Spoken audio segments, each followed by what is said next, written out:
Have you ever wondered how people in the past communicated without phones? Me neither.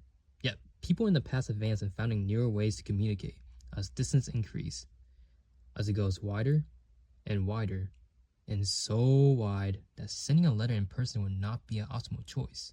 Why? Well, it resulted in a time backlash or delay.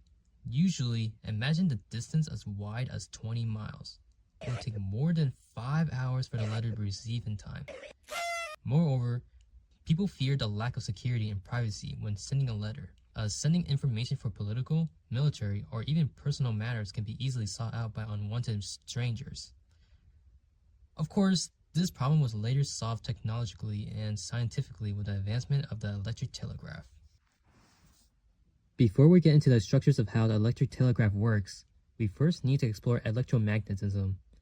In the word electromagnet, moving electrons conduct an electric current to create a magnetic field that can attract or repel. Adding a step further, to make the magnetic field stronger, we will need a metal core wrapped tightly and consistently in one direction.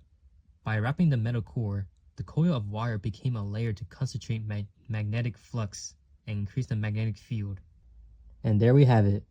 We got ourselves an electric circuit. The electromagnetism theory was later improved by the inventor Joseph Henry, who saw a way to invent insulating copper wires with silk and develop a relay system that allowed weak signals to travel long distances in larger circuits while maintaining a stronger electromagnet. Another inventor, Samuel Morse, found Joseph Henry's discovery to be fascinating and set out to create a simple electric telegraph designed for modern telecommunication. This brought improved efficiency in relaying communication, which reduced months of daylight time to mere seconds or hours. Morse's invention was the first patent to secure America and thrive in the global industrial era. So for the design of the telegraph, we first need to make the key. The key is the sender that will send the message to the receiver. Morse's design was to be ergonomic, easily used by a human and work efficiency from repetitive actions. How does it work? If you hold down the lever, the top bolt touches the bottom bolt, putting it in on position. Stop holding the lever, and the spring metal will retract the top bolt, which puts it in the off position. The second is the sounder that will receive from the key and obtain the Morse code. An electromagnet that turns on and off from the switch key tap to create Morse code. When the electromagnet is on, it attracts the metal at the bottom, and we hear a clicking sound. When it is off, the metal hits the top, making a clack sound. If it is fast, it is a dot. If it is slow, it is a dash.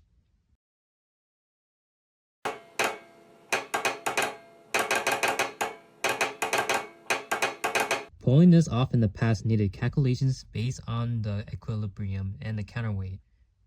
Adjust the armature to sit super close to the magnet coils without touching them. This allowed the sounder to respond to weak signals from long-distance lines. The third is the battery.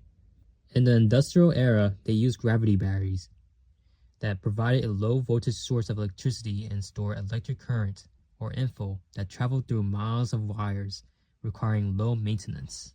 What does the gravity battery look like?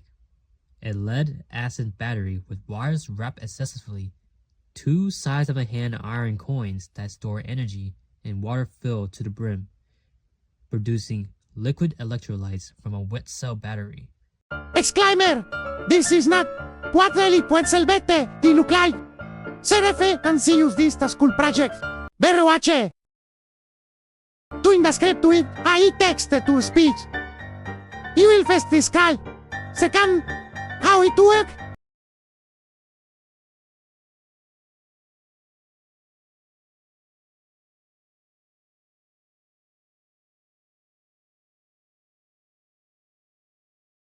Thank you.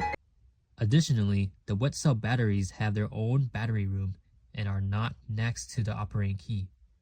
3 reasons. Liquid content spills due to chemical corrosions or human error in overfilling. Hazardous fumes that endangers workers' health. And an abundance of gravity batteries with secure maintenance. Even if the maintenance is low, the workers have to check 100 or even more than 100 gravity batteries to see if there's any damage or any problem. The fourth is connecting the circuit. So, to the key send a message to the sounder, the government and Ezra Cornell found an idea that stringing the wires overhead on trees and poles can circuit between the key and sounder.